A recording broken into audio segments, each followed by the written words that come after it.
Hi, this is Graham and welcome to my channel. Guys, ang pag-uusapan natin ngayon ay tungkol sa types of pronouns. So yung mga pronouns, kasi ito ay request, by request, tapos ito yung ginawa ko ngayon about sa mga types nga of pronouns.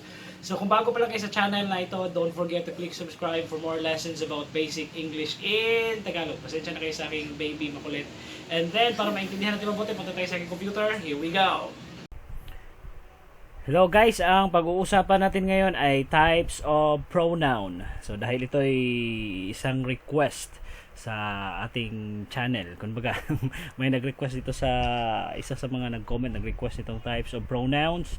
So ito ay parts of speech. Madali lang naman ito guys dahil sa tulad ng ibang video ko, di-discuss natin yung pinaka-basic lang. Kumbaga, yung basic. Marami itong points, grammar points or rules itong pronoun, pero yung i-discuss natin, yung focus natin sa lesson na ito ay yung pinaka-basic. Kumbaga, pinaka-madali para maintindihan natin yung pronoun at saka meron tayong idea kung ano-ano ang mga iba't ibang klaseng pronoun. Kumbaga, at saka kung saan ito ginagamit yung pronoun. So sisimulan na natin. Punta tayo sa ating next slide. Here we go. So guys, ito yung mga types ng pronoun. So ito ay personal pronouns, reflexive pronouns, relative pronouns, demonstrative pronouns, interrogative pronouns, indefinite pronouns, at saka possessive pronouns. So i-discuss ko sa inyo dito isa-isa ng mga bawat bahagi nitong pronouns na to. Itong mga iba't ibang klaseng pronouns. So sisimulan natin sa pinakauna, yung personal pronouns. So ano ba itong personal pronouns? So ang personal pronouns ay pinapalitan at tumutukoy sa mga pangalan ng tao at bagay. Pero bago ito, ano ba yung pronoun? Re-recap lang natin kung ano yung pronoun. Yung pronoun replaces noun in a sentence. So yung pronoun guys, pinapalitan nito yung noun sa isang sentence para hindi kumbaga magbabalik-balik or pa repetitive yung inyong sentence. Kumbaga kung patuloy tayong magagamit ng noun, so hindi ito maganda pakinggan or pangit, parang repetitive pakinggan kumbaga kapag paulit-ulit tayong gagamit ng noun. Example lang nito is Graham will go to the market this afternoon. So Graham will buy some groceries or some vegetables. So paulit-ulit tayo dun sa Graham. So pwede nating sabihin Graham will go to the market this afternoon. He will buy some groceries or some vegetables. So ganoon. So yung he is yun yung pronoun. Papalit dun sa noun na pangalan na Graham. So kaya dito tayo magsisimula sa personal pronoun. Pinapalitan at tumutukoy sa mga pangalan ng tao at bagay. So ang example dito guys, ang mga pronoun, personal pronoun ay I, me, us, we, you, he, him, she, it, them, they. So kahit yung it ang tinutukoy ito ay bagay, consider pa rin yun na personal pronoun. Kumbaga kahit bagay ang tinutukoy nun or hayop, so personal pronoun pa rin yun. So tatandaan lang natin I, me, us, we, you, he, him, she, it, them, they. So palagi nang pinapalitan yun yung pangalan ng tao, ng bagay or hayop, itong mga pronoun na ito. So it para yun sa mga bagay at hayop.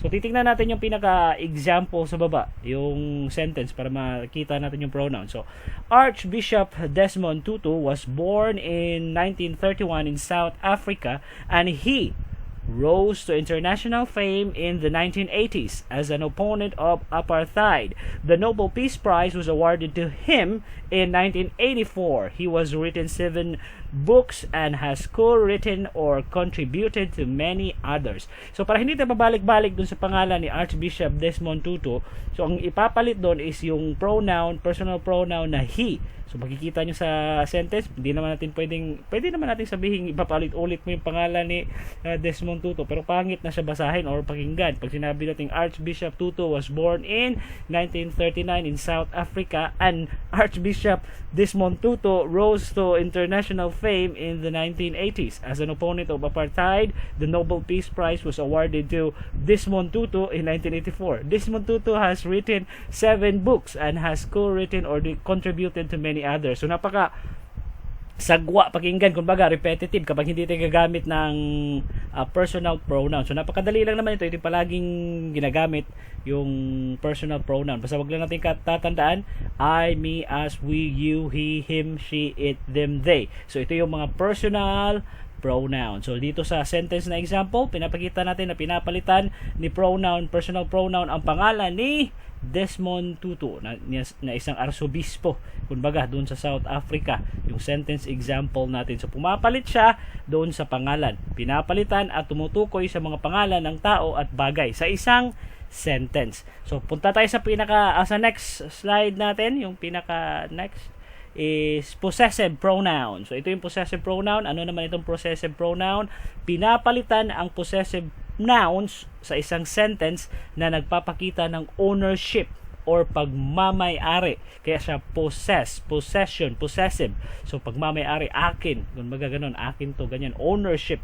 So papakita ng ownership. So mga nouns, ang pronouns na ito ay my, mine, our, ours, your, yours, his, her, hers, their, theirs, at saka its. So wag kayong makukonfuse dun sa its na may apostrophe kasi hindi na yun pronoun. Contraction yun ng it is. So hindi yun pronoun. Basta walang apostrophe, yun yung pronoun na possessive pronoun. Its. So yung example natin sa baba, Graham was disappointed with his dinner. So malungkot si Graham sa kanyang hapunan kasi hindi masarap. So pwede natin sabihin Graham was disappointed with his dinner. So sa kanyang pagkain, yun yung ibig sabihin ng his. Sa kanya, yung possessive pronoun doon na his, ang tinutukoy doon is yung kanyang pagkain, yung kanyang hapunan. Kaya natin ilalagay yung possessive pronoun. Tapos yung ibang example guys, my dog is small. Yung aking aso maliit. Your house is big. And then their car is slow. Oh, his car is slow. Your car is slow. My car is slow. Ganon. Oh, their house is big. Your house is big. Our house is big. Oh, that house is ours. Ganon. Balik. Basta ang ibig sabihin lang nito guys, yung possessive pronoun ay pinapakita mo yung ang pagmamay-ari, kumbaga possession. Kaya siya possessive pronoun. So makikita nyo yung picture natin doon sa kabila, itong possessive pronouns. A possessive pronoun is a pronoun that is used to indicate possession or ownership, pagmamay-ari. So babasahin natin yung example niya sa picture. This pen is my pen, not your pen. So ganoon lang siya. This pen is mine, not yours. So ganun siya kasimple. Mine, this is my laptop, it's mine. So ganun lang siya kasimple guys sa possessive pronoun. Basic lang naman ito, yung di-discuss ko sa inyo. Huwag kayong malito kasi meron itong maraming rules pa. Medyo complicated itong pronoun kasi marami itong rules. Pero yung pinaka-idea lang ang i-discuss natin para makuha nyo kung paano ito gamitin, saan ito ginagamit. Kumbaga, ito yung nag-i-express ng possession. Kumbaga, ng pag-i-indicate ng ownership dito sa possessive pronoun. So punta naman tayo sa ibang bahagi, ibang klase, ibang type ng pronoun. So punta tayo sa ating next slide. So here we go. So reflexive pronoun. So ito naman yung reflexive pronoun guys ay tumutukoy pabalik sa subject ng sentence. So kumbaga yung subject yung pinag-uusapan sa sentence, tapos may object, 'di ba, yung tumatanggap ng action. So bumabalik yun dun sa subject, yung kanyang ibig sabihin nitong reflexive. Kaya sa reflexive, nagre-reflect pabalik. Kumbaga reflexive pronoun, tumutukoy pabalik sa subject ng sentence. So yung mga reflexive pronoun guys ay myself, ourselves, yourself, yourselves, himself, herself, themselves, itself. So babasahin natin yung example. I saw myself in the mirror. So ako yung subject, I, nakita ko yung action, I saw. Tapos yung object, yung tumatanggap ng action, yung aking sarili pa rin, myself. Nakita ko yung sarili ko sa salamin. So I saw, nakita ko yung aking sarili sa salamin. I saw myself in the mirror. So nag-reflect pabalik, kumbaga yung reflexive pronoun na myself, bumabalik yun sa akin, makikita ko yung sarili ko sa salamin. So ganoon na siya kasimple guys. I saw myself in the mirror. We can trust ourselves. We can trust ourselves. So matitiwala tayo sa ating mga sarili. Kumbaga, we can trust ourselves. So, ganun. Tapos, yung picture, yun nga, reflexive pronouns are used to turn the action. So, babalik yung action na ginawa by the subject, na ginawa ng subject of a sentence, back to the subject. So, yung kanyang action na ginawa ng subject, example, I, tapos yung action ginawa ko is nakita ko yung sarili ko sa salamin. Bumalik sa akin yung action na yun, yung aking sarili, myself. So, I was singing to myself. Kumakanta ako sa aking sarili. Hindi ako kumakanta para sa iba. Sa aking sarili lang, dahil wala, sawi ako. So, ganun na example lang yun. So, punta naman tayo sa ating next slide para maintindihan natin lalo, kumbaga, so here we go. At saka by the way guys, yung reflexive pronouns guys, ginagamit lang natin ito sa pronoun after sa pangalan or pronoun, ganon. So kaya gagamitin natin yung reflexive pronoun doon lang. Tapos yung sunod naman is relative pronouns. So ano ba itong relative pronouns? Medyo tricky ito guys, kaya di-discuss natin ng basic lang. So ang relative pronouns ay nag-i-introduce ng relative clauses. Yung mga relative clauses, yung ang ibig sabihin is yung relative niya na clause doon sa sentence at nagbibigay ng mas maraming information sa noun. So mas maraming information, madadagdagan ng maraming information yung noun na tinutukoy mo dahil dito sa relative pronoun. So yung mga example dito guys ay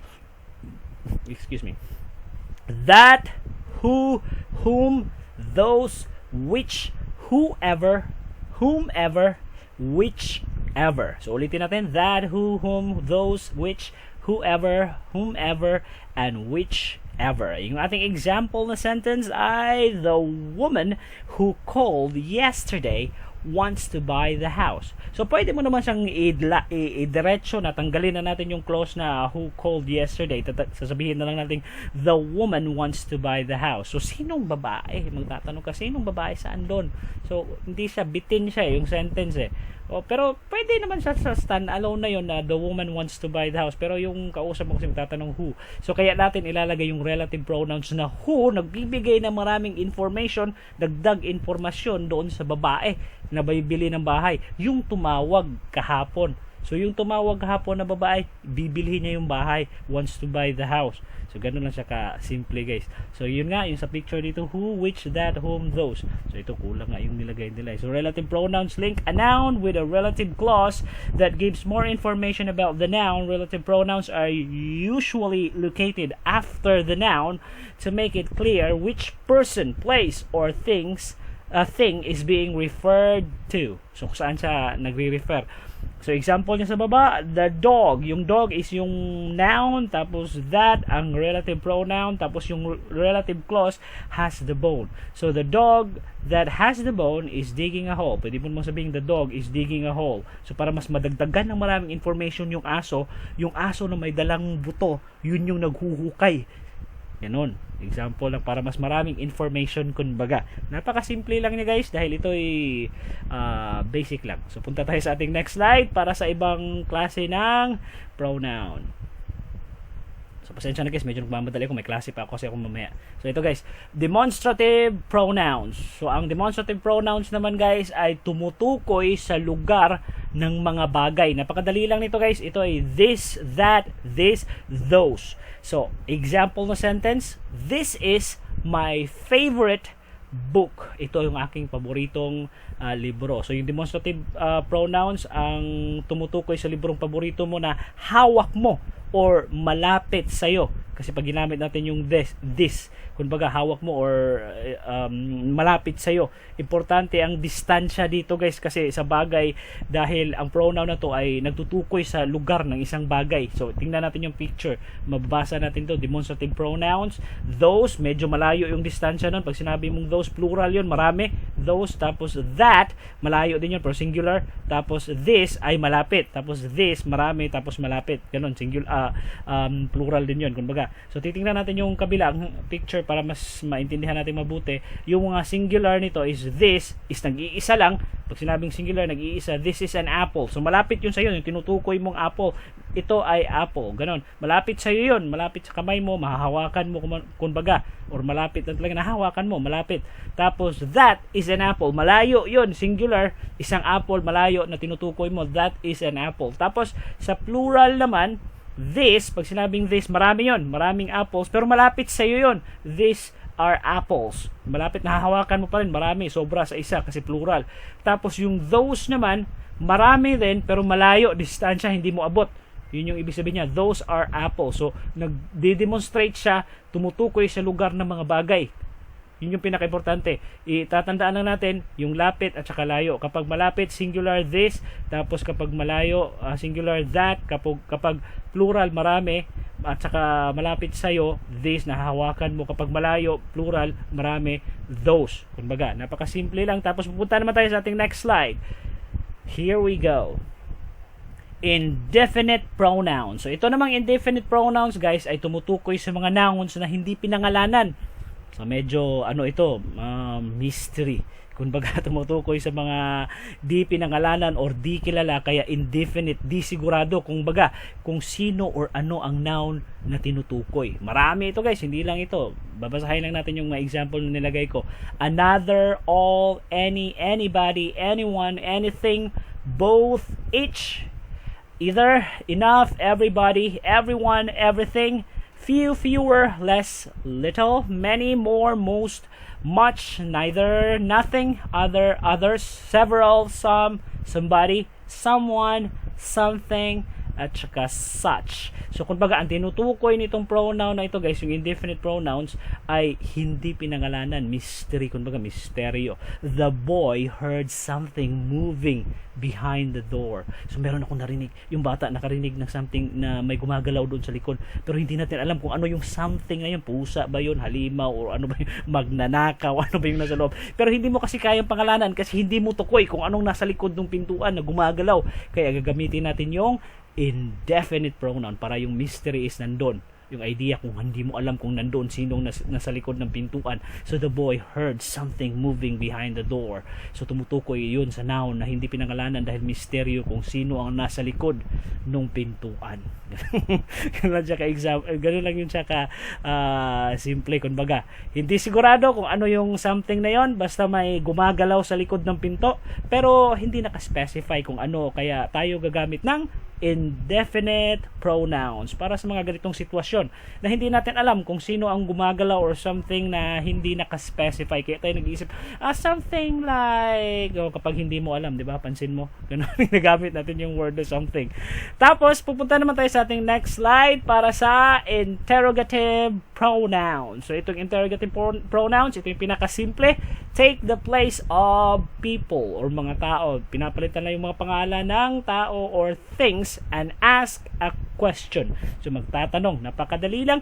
So, yung example nito, guys, ay who, whom, what, which, and whose. Example, what is inside of that treasure chest? Or, pag mga native speaker, hindi na sila gumagamit, kinakontract nila yung what is, ginagawa ng what's inside of that treasure chest. So, what's inside?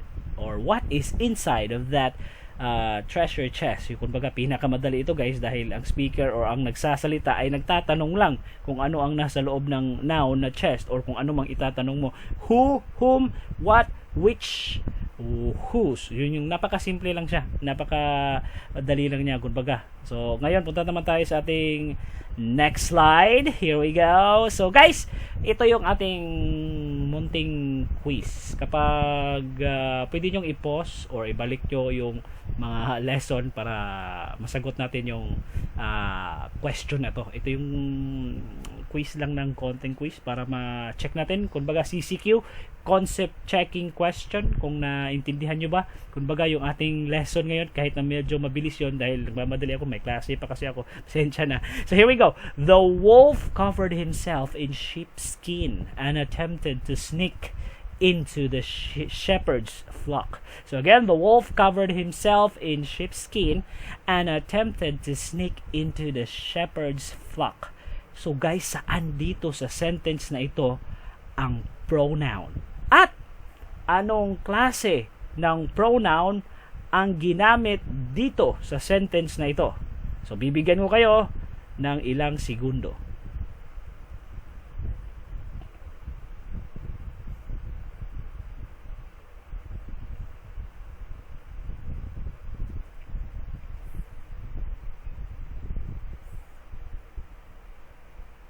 Okay guys, so ngayon sasabihin na natin yung sagot. Hindi ko pa kasi alam paano gawin yung lalabas yung mga words eh. Nag-aaralan ko pa sa Excel kung paano yun gagawin para mas maganda sana ganun kapag inano natin yung sagot, lalabas siya kung mag-a-appear yung sagot. Pero hindi ko pa alam eh, nag-aaralan ko pa. Kaya pasensya na kayo. Ano na lang tayo, ganito na lang. So the wolf covered himself in sheepskin and attempted to sneak into the shepherd's flock. So saan ba dito yung pronoun? Saan dito sa sentence ang pronoun? Ang pronoun dito sa sentence ay ang himself. Himself, guys. Anong klaseng pronoun ito? Ito ay reflexive pronoun. Bumalik doon sa action, sa subject. Yung subject is yung wolf. Yung wolf, kinakover niya yung sarili niya ng sheep para makapagbalat kayo siya na makapasok siya doon sa kumbaga flock, shepherd's flock, sa mga flock nila para makakain siya doon ng sheep. Nag-disguise siya kumbaga, pero nagbalik sa kanyang action na kanyang ginawa kasi nag-cover siya, nag-disguise siya na nagsuot siya ng sheepskin, kaya himself. The wolf covered himself in sheepskin and attempted to sneak into the shepherd's flock. So ang pronoun, ulitin natin, is reflexive pronoun at ang pronoun ay himself. Meron ba akong isang quiz? Huwag niyo pong papatayin pa yung video. Ito pa yung isang quiz. Here we go. So, babasahin natin guys. Graham is going to paint something that will change the art world. So, again, Graham is going to paint something that will change the art world. So, si Graham ay gagawa ng painting na magbabago sa mundo ng mga sining, kumbaga ng art. So, saan dito sa sentence ang pronoun, guys? At saka, at anong klaseng pronoun ito? So again, Graham is going to paint something that will change the art world. So saan dito sa sentence ang pronoun at anong klase ng pronoun ito? So bibigyan ko kayo ng ilang segundo. Pwede nyo i-pause at saka ibalik yung video kung para i-recap ninyo yung video para masagot nyo yung sentence nito. So here we go!